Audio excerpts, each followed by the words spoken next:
appreciate your patience. They would have to. Had a phone call I had to take. And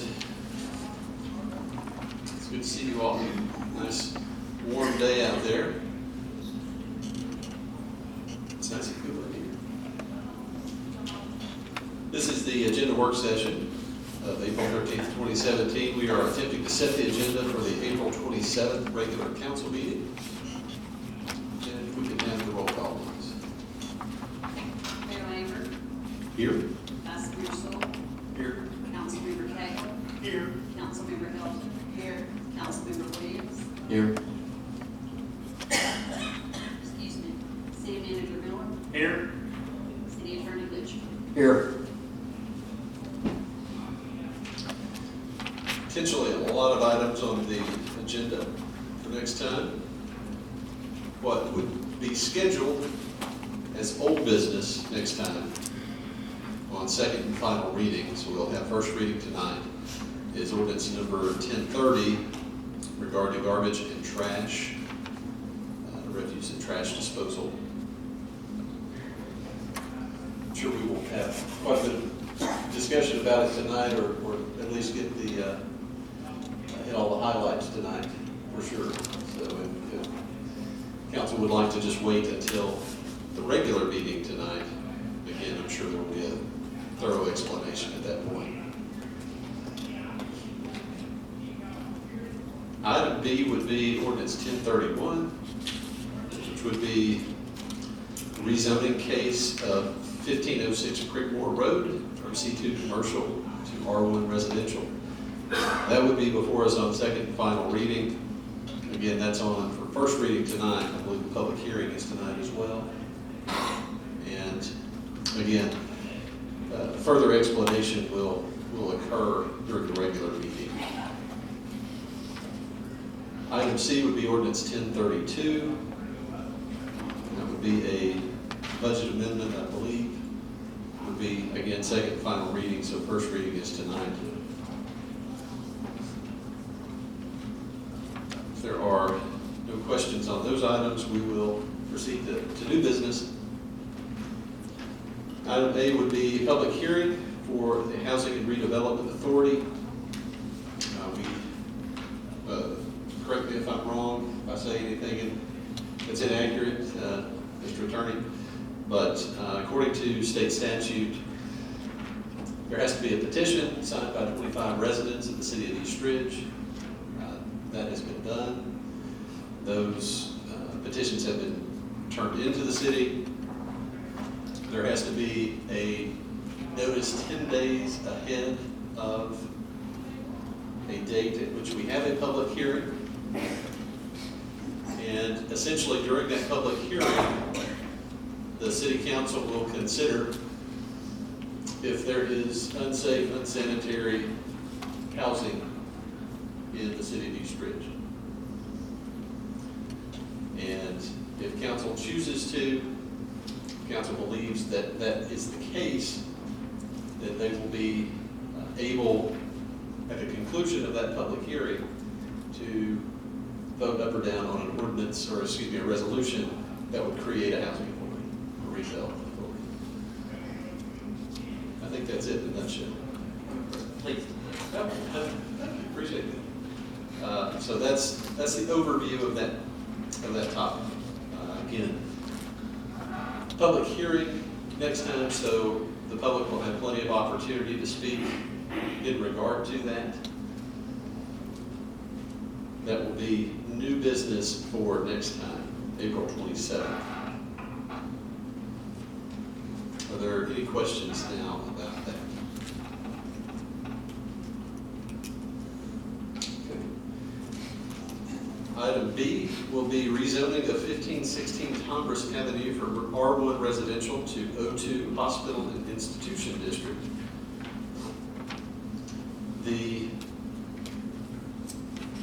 This particular rezoning case came before the Planning Commission on Monday. It was approved by the Planning Commission with the caveat that if the zoning is a little bit funny in regard to O2, the intended use for the property, right across the street, is a salon, barbershop, whatever you want to call it. It is a hairstylist business. And so the Planning Commission, apparently it only falls into O2. O1 does not quite cover that kind of use. So it has to be an O2, which is hospital and institution district.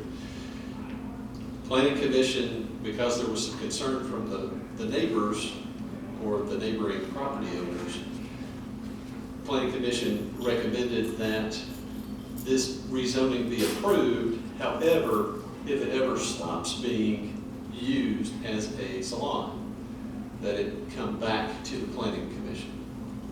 So basically, if the salon goes out in a year, That's a conditional zoning. and so, Doesn't if you would limit the uses to that. Right. Including all of the uses that are permitted to generally in that hotel. right. So that was the recommendation of the Planning Commission. Again, council doesn't necessarily have to do that. Council can make its own decision in regard to that, but there were 3 or 4 neighboring property owners who came and said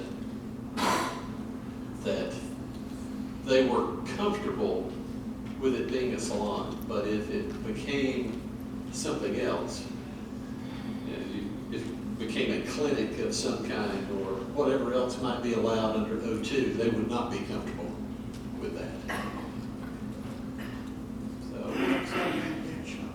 I'm sorry. Suntan bed shop. Is that part of the salon? It's not actually. For this particular usage, I don't believe it will be. They had, the prospective owners of the property were there. Now, I don't believe that was part of the usage, but we can certainly get clarification on that when this body considers that rezoning. I have another question with that. Sure. Is the house on one lot and that empty lot next to it one lot? Are we zoning both or just one house? It is one parcel. Both. Just one parcel? It's one parcel. No, it's one parcel. Because it looks like. I know it does, but it's one has a Like white, the sewer line runs down to It is one parcel, and the rezoning would apply to the entire parcel.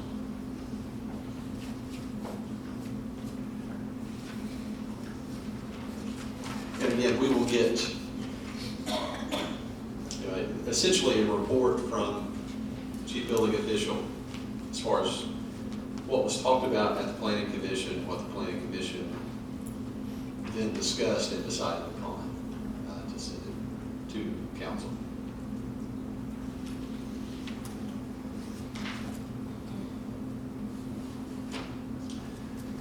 Item C is a rezoning of 501 South Germantown from R1 residential to O1 office district. It is currently an office use. It has been for a long time. And the owner simply would like to have it rezoned. Of course, council is more than welcome to drive by and look at that particular parcel. There was no one here during the Planning Commission meeting Monday to speak either for or against the rezoning. I think that property is already an office anyway. It is.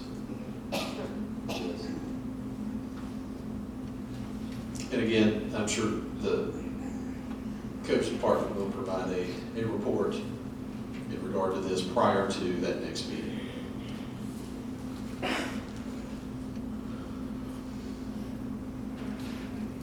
All right, item D is discussion of a request from Priya Partnership 2 to install a sign for the Econo Lodge on the La Quinta Hotel property at 6642 Ringgold Road. I believe that is a use on review. And so council has to make the decision on that.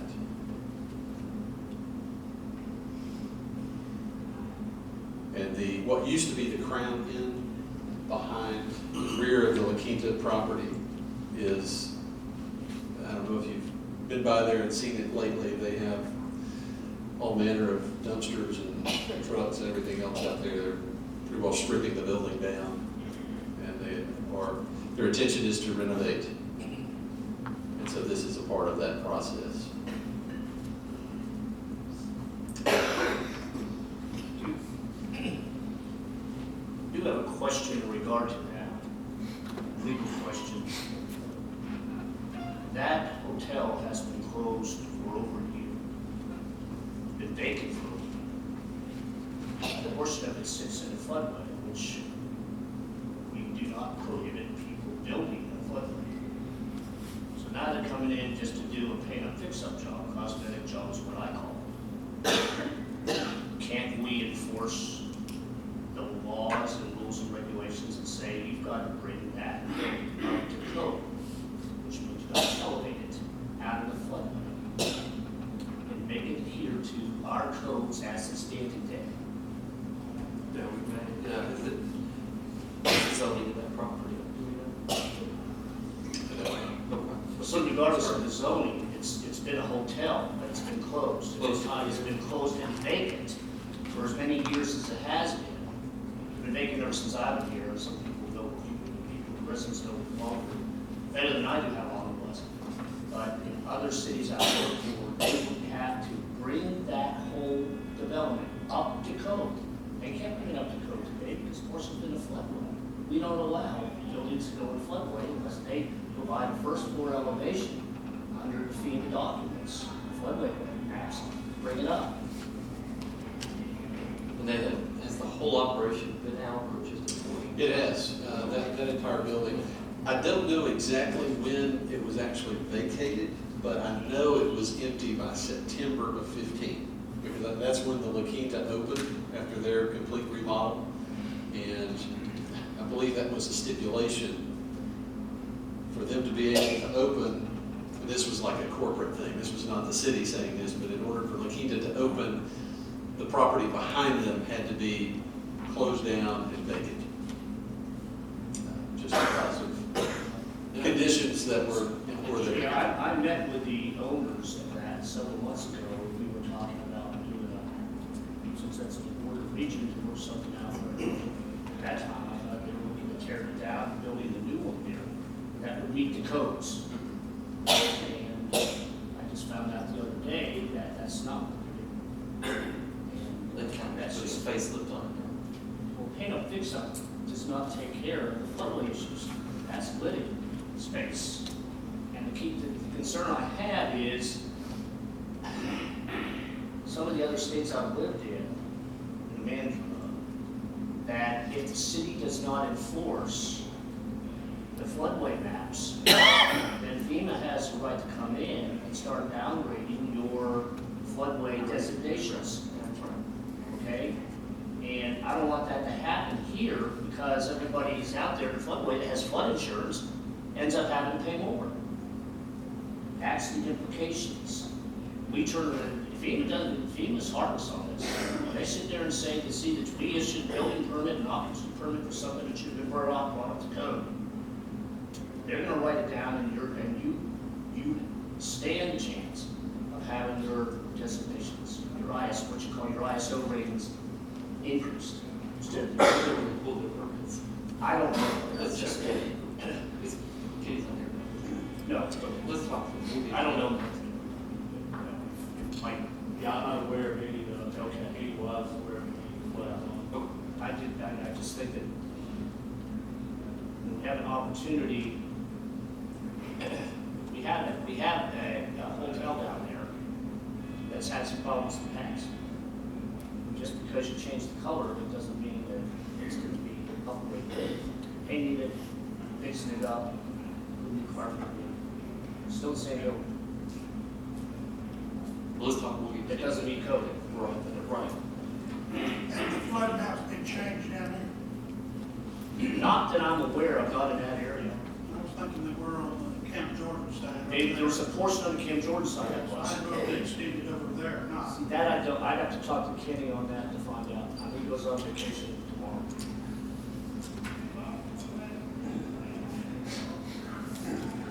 It's part of the, I everybody down there, part of that, down on the lower end down there, it used to be in the flood zone, I don't think it is anymore. Along I-75, I think you're right. I was checking the flood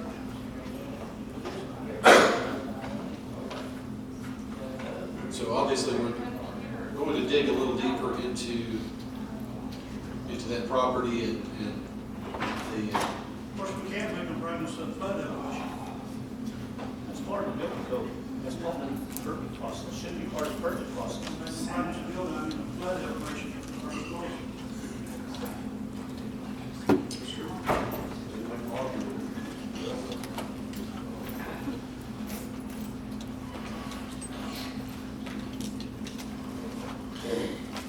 so again, that will be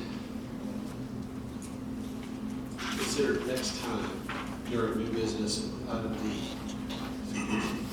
Item E is a discussion of a request from Clyde Locke to install a billboard at 6726 Ringgold Road. Item F is a discussion of a request from Estes Outdoor Services to erect a single pole digital billboard at 5705 Ringgold Road. Those are both use on review, so again, council will have to decide whether to do that or not. I can tell you now, I voted against the last use on review that we had for billboard, and the chances are very strong that I will vote against these as well. I think we've got enough. It's just my little opinion. But those are coming to this council next time.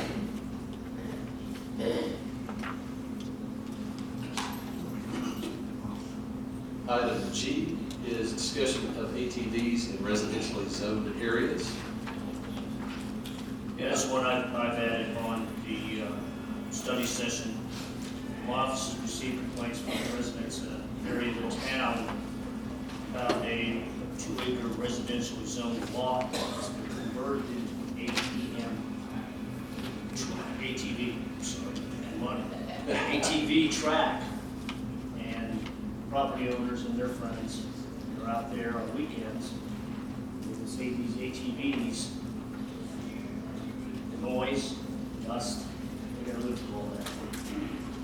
ATV and motorized dirt bike courses, as well as riding ATVs and motorized dirt bikes on residential properties, are not compatible uses in residentially zoned districts, residential neighborhoods. Don't get me wrong, I've had my ATVs in the past, my dirt bikes, I don't allow them around in my backyard, or in residentially zoned backyards. So, I know that several cities in the past that I'm aware of have ordinances in place that prohibit this type of activity on the tracks in residential zones riding. And I guess I'm bringing the subject to you tonight to see whether or not the council wants to push this forward, draft up an ordinance prohibiting this, or right now, our codes are not specific enough to cite an individual riding dirt bike or ATVs in a residential area on the property or on a neighbor's property. So I'm kind of looking for some direction from the council on this issue. How about the noise law, don't we have a noise ordinance? The noise ordinance is not comprehensive enough to basically say ATVs or dirt bikes. It calls for, it signals out, music, it signals out, construction equipment, things along that line, but it's not specific when it comes to this. That'd be very easy to amend the noise ordinance to add these two in there, but it's not specific enough to write a citation.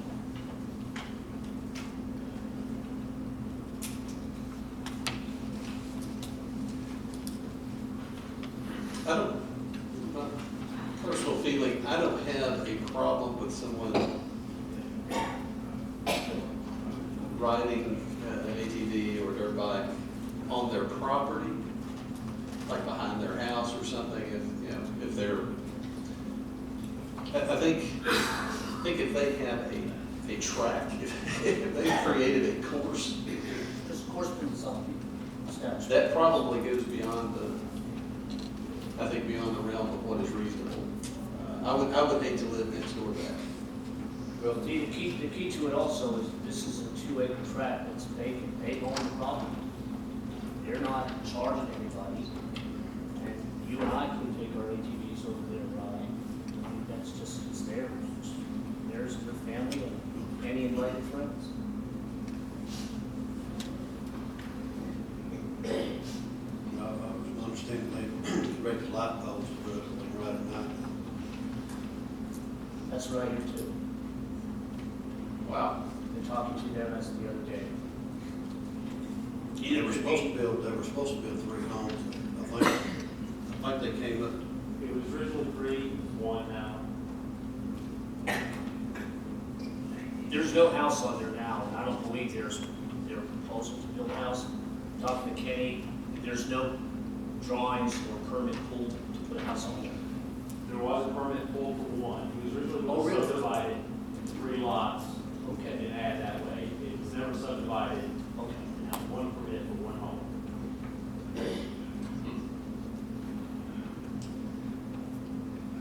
Yeah, I'm just thinking,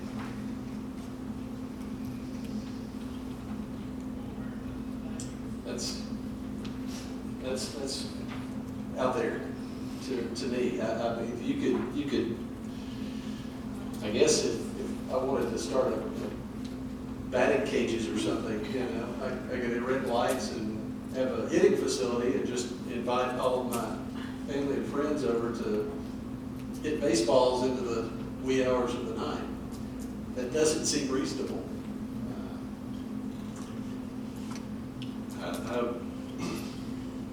I would be fine to consider doing something to restrict that usage in residential area. I haven't seen the property, that's without having actually seen the property or witnessed what's going on there, but I mean, I think